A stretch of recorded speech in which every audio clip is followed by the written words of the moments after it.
ആഭ്യന്തരമന്ത്രി വിളിച്ചു പറഞ്ഞാൽ പോലും കേൾക്കാത്ത പോലീസാണോ ഇവിടെ ഉള്ളത് എന്നുള്ളത് അത്ഭുതപ്പെടുത്തുന്ന കാര്യമാണ്. ഞാൻ നമ്മുടെ ആഭ്യന്തരമന്ത്രി രമേശ് ചെന്നിത്തല സാറിൻ്റെ നമ്പർ കണ്ടുപിടിച്ച് അദ്ദേഹത്തെ വിളിച്ചു. ഞാനൊരു 15-20 തവണ ഞാൻ റിങ് ചെയ്തിട്ടാണ് വിളിച്ചത്. കാരണം എനിക്ക് എങ്ങനെയെങ്കിലും അദ്ദേഹത്തോട് സംസാരിക്കണമെന്ന് അത്രയ്ക്ക് ഞാൻ ആഗ്രഹിച്ചിട്ടാണ് ഞാൻ വിളിച്ചിട്ട് ഞാൻ അദ്ദേഹത്തോട് സംസാരിച്ചപ്പോൾ അദ്ദേഹം എന്നോട് ചോദിച്ചു ഇട്ടില്ലേന്ന് ചോദിച്ചു. ഞാൻ പറഞ്ഞു ഇട്ടിട്ടില്ല എന്ന് പറഞ്ഞു.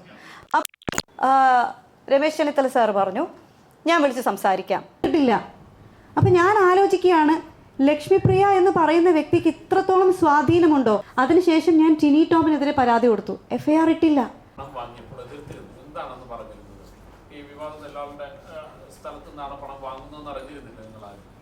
ഇല്ല, ഞാൻ ഇത് കമ്മിറ്റിയിൽ ശ്വേത ചേച്ചിയാണ് ആദ്യം കൊണ്ടുവന്നത്. അന്ന് പറഞ്ഞത് 1 കോടി എന്നായിരുന്നു. അത് എഗ്രിമെൻ്റ് ആയപ്പോൾ 75 ലക്ഷമായി മാറി. 25 ലക്ഷം എവിടെ പോയി എന്ന് എനിക്ക് അറിഞ്ഞൂടാ. എഗ്രിമെൻ്റ് ആയപ്പോൾ 75 ലക്ഷമായി. പക്ഷേ ഈ ഒരു കാര്യം കൊണ്ടുവന്നപ്പോഴേ ഞാൻ എതിർത്തു. നമ്മുടെ ധാർമ്മികതയ്ക്ക് ചേരുന്നതല്ല ഈ കാര്യം. അമ്മയിൽ 32 വർഷമായിട്ട് ഒരു മതസ്ഥാപനങ്ങളും കടന്നുകൂടിയിട്ടില്ല, ഒരു മതചിഹ്നങ്ങളും കടന്നുകൂടിയിട്ടില്ല. ഇന്ന് നിങ്ങളൊരു ടെമ്പിൾ കൊണ്ടുവരികയാണെങ്കിൽ നാളെ ഒരു മോസ്ക് വരും, പിന്നീട് ഒരു ചേർച്ച് വരും, അങ്ങനെ മതസ്ഥാപനങ്ങൾ വരും, ഒരുപാട് രാഷ്ട്രീയ പാർട്ടികൾ വരും. അത് വരാൻ പാടില്ല. വളരെ സന്തോഷത്തോടെ കഴിഞ്ഞു പോകുന്ന ഒരു സ്ഥാപനമാണ് അമ്മ. അമ്മയിൽ അങ്ങനെ കൊണ്ടുവരരുതെന്ന് മാത്രമാണ് ഞാൻ പറഞ്ഞത്. അതെന്ന് പറഞ്ഞോ അന്ന് തുടങ്ങി ഏറ്റവും കൂടുതലുള്ള വൈരാഗ്യം കാണിക്കാൻ എനിക്കെതിരെ വ്യാജ പരാതി കൊടുപ്പിക്കുന്നു ലക്ഷ്മിപ്രിയയെ കൊണ്ട്. തൃപ്പൂണിത്തുറ പോലീസ് സ്റ്റേഷനിൽ ഒരു നോട്ടീസ് പോലും ഇല്ലാതെയാണ് ആ പോലീസ് സ്റ്റേഷനിൽ എന്നെ മാനസികമായിട്ട് പീഡിപ്പിച്ചിട്ടുള്ളത്. അതിൻ്റെ കേസ് ഞാൻ കൊടുത്തിട്ട് അതിന് FIR ഇടാൻ തയ്യാറല്ല. പക്ഷേ എനിക്കെതിരെ FIR ഇല്ലാത്ത ഒരു കാര്യത്തിന് ഒരു നോട്ടീസ് പോലും ഇല്ലാതെ എന്നെ വിളിച്ചു വരുത്തി 3 മണിക്കൂർ എന്നെ ഹരാസ് ചെയ്യാൻ പോലീസുകാർക്ക് കഴിയുമായിരുന്നു. അതിനുശേഷം ഞാൻ ടിനി ടോമിനെതിരെ പരാതി കൊടുത്തു. FIR ഇട്ടില്ല. കടവന്ത്ര പോലീസ് സ്റ്റേഷനിലാണ് ഞാൻ പോയിട്ട് പരാതി കൊടുത്തത്. ഇതിൽ പ്രഥമ ദൃഷ്ടിയ കേസെടുക്കാൻ പറ്റില്ല എന്ന് പറഞ്ഞ് ഒഴിവാക്കി വിട്ടു. പിന്നീട് ഞാൻ അത് കോടതിയിൽ പോയിട്ടാണ് ഞാൻ അത് FIR ഇടിപ്പിച്ചത്. നിങ്ങളെല്ലാവരും കണ്ടിട്ടുണ്ടാവും. അത് കഴിഞ്ഞിട്ട് ലക്ഷ്മിപ്രിയ എന്ന് പറയുന്ന വ്യക്തി ട്രെയിലർ ഇറക്കുന്നു, ടീസർ ഇറക്കുന്നു, പ്രീമിയർ ചെയ്യുന്നു, ഒരു സ്ത്രീയെ വ്യക്തിഹത്യ ചെയ്തുകൊണ്ട്. ഒന്ന് ആലോചിച്ച് നോക്കണം, കേരളത്തിലാണിത് നടക്കുന്നത്. ഞാൻ അന്ന് അതിയായി വിഷമിച്ചിട്ട് ഞാൻ എല്ലാവരെയും വിളിച്ച് സംസാരിച്ചു. ഇതെങ്ങനെയാണ് ഇവർക്ക് ചെയ്യാൻ പറ്റുന്നത്? കേരളത്തിലാണ്, അതായത് ഭീഷണിയുടെ സ്വരത്തിലാണ് ആദ്യം ട്രെയിലർ ഇടുന്നത്. ട്രെയിലറിൽ ഒരു പോർഷൻ കട്ട് ചെയ്ത് കാണിക്കുന്നു, എന്നിട്ട് അതേ ചാനൽ CAN എന്ന് പറഞ്ഞ ചാനലിൽ എഴുതി കാണിക്കുകയാണ് ഇതിൻ്റെ 1-ാം ഭാഗം നാളെ 4 മണിക്ക് ടെലികാസ്റ്റ് ചെയ്യുന്നതായിരിക്കും, 2-ാം ഭാഗം അതിൻ്റെ നെക്സ്റ്റ് ദിവസം ഇടുന്നതായിരിക്കും.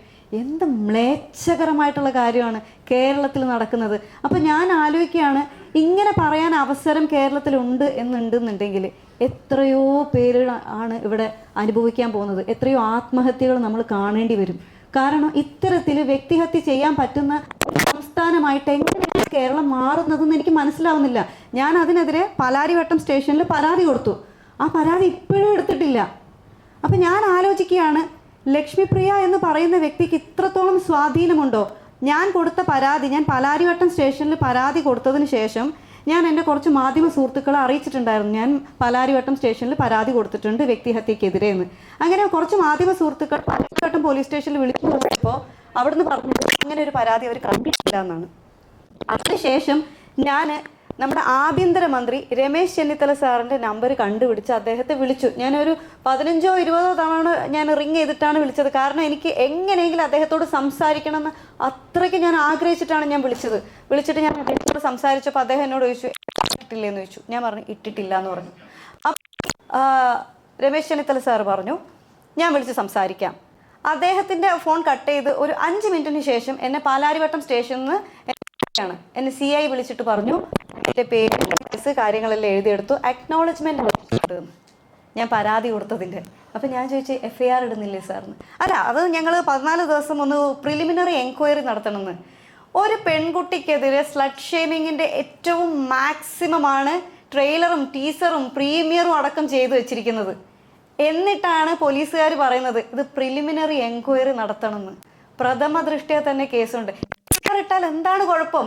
FIR ഇട്ടിട്ട് കഴമ്പില്ലെങ്കിൽ അത് കളയാലോ. പക്ഷെ പ്രിലിമിനറി എൻക്വയറി മാത്രമാക്കുന്നത് എങ്ങനെയാണെന്ന് എനിക്ക് മനസ്സിലായില്ല. ഒരു ആഭ്യന്തരമന്ത്രി വിളിച്ചു പറഞ്ഞിട്ട് പോലും FIR ഇടാൻ പറ്റാത്ത പോലീസ് സ്റ്റേഷനാണോ കേരളത്തിലുള്ളത്? അപ്പോൾ നമ്മൾ ആലോചിക്കേണ്ടിയിരിക്കുന്നു, കേരളത്തിലുള്ള പോലീസ് സ്റ്റേഷനുകൾ എല്ലാം ഇങ്ങനെയാണോ ഇങ്ങനെയല്ലേ എന്ന് നമ്മൾ തീർച്ചയായിട്ടും അറിയണം. ഇപ്പോൾ ഓപ്പറേഷൻ തൂഫാൻ നടക്കുന്നുണ്ട്. എനിക്ക് ആഭ്യന്തരമന്ത്രിയോടുള്ള റിക്വസ്റ്റാണ്, ഓപ്പറേഷൻ തൂഫാനോടൊപ്പം തന്നെ ചെയ്യേണ്ട ഒരു പ്രധാന കാര്യമാണ് സാധാരണക്കാർ പോലീസ് സ്റ്റേഷനിൽ പരാതിയുമായിട്ട് വരുന്ന സമയത്ത് ആ പരാതി എടുക്കുന്നുണ്ടോ, അല്ലെങ്കിൽ പരാതിക്കാർക്ക് സ്വാധീനവും പണവും ഒന്നും ഇല്ലെന്നുണ്ടെങ്കിൽ അവരുടെ പരാതി എടുക്കില്ലേ? ആരോപണ വിധേയരായിട്ടുള്ളവരെ സഹായിക്കാനാണോ പോലീസ് സ്റ്റേഷൻ പ്രവർത്തിക്കുന്നത് എന്നുള്ളത് ഓപ്പറേഷൻ തൂഫാനോടൊപ്പം തന്നെ അല്ലെങ്കിൽ അതിന് മുകളിൽ പ്രാധാന്യം അർഹിക്കുന്ന ഒരു കാര്യമാണ്. അത് തീർച്ചയായിട്ടും ആഭ്യന്തരമന്ത്രി തീർച്ചയായിട്ടും ശ്രദ്ധിക്കേണ്ട കാര്യമാണ്. ഓപ്പറേഷൻ തൂഫാനോടൊപ്പം എല്ലാ പോലീസ് സ്റ്റേഷനുകളിലും കൃത്യമായിട്ട് കേസ് എടുക്കുന്നുണ്ടോ, കേസ് രജിസ്റ്റർ ചെയ്യുന്നുണ്ടോ, പരാതിയുമായിട്ട് വരുന്ന സ്ത്രീകളെ അപമാനിക്കുന്നുണ്ടോ എന്നുള്ള കാര്യം വ്യക്തത വരുത്തേണ്ടതാണ്, അന്വേഷിക്കേണ്ടതാണ്. ആഭ്യന്തരമന്ത്രി വിളിച്ചു പറഞ്ഞാൽ പോലും കേൾക്കാത്ത പോലീസാണോ ഇവിടെ ഉള്ളത് എന്നുള്ളത് അത്ഭുതപ്പെടുത്തുന്ന കാര്യമാണ്, ഭയപ്പെടുത്തുന്ന കാര്യമാണ്. ഞാൻ ഇതേ വിഷയം തൃക്കാക്കര മണ്ഡലത്തിലെ MLA ആയിട്ടുള്ള ഉമാ തോമസ് മാമുമായിട്ട് സംസാരിച്ചു. അതുപോലെ തന്നെ മിനിസ്റ്റർ ബിന്ദു കൃഷ്ണ മാമുമായിട്ട് സംസാരിച്ചു. പക്ഷേ എനിക്ക് ഇതുവരെ ഒരു നീതിയും കിട്ടിയിട്ടില്ല. അപ്പോൾ എനിക്ക് നീതി കിട്ടുന്നത് കോടതിയിൽ പോകുമ്പോൾ മാത്രമാണ്. കോടതിയിൽ മാത്രം വിശ്വസിക്കാൻ പറ്റുന്ന ഒരവസ്ഥയിൽ ഒരു പൗരന് ജീവിക്കേണ്ടി വരുന്ന ഒരു അവസ്ഥ ആലോചിച്ച് നോക്കും. അപ്പോൾ പിന്നെ പോലീസ് സ്റ്റേഷൻ എന്തിനാണ്?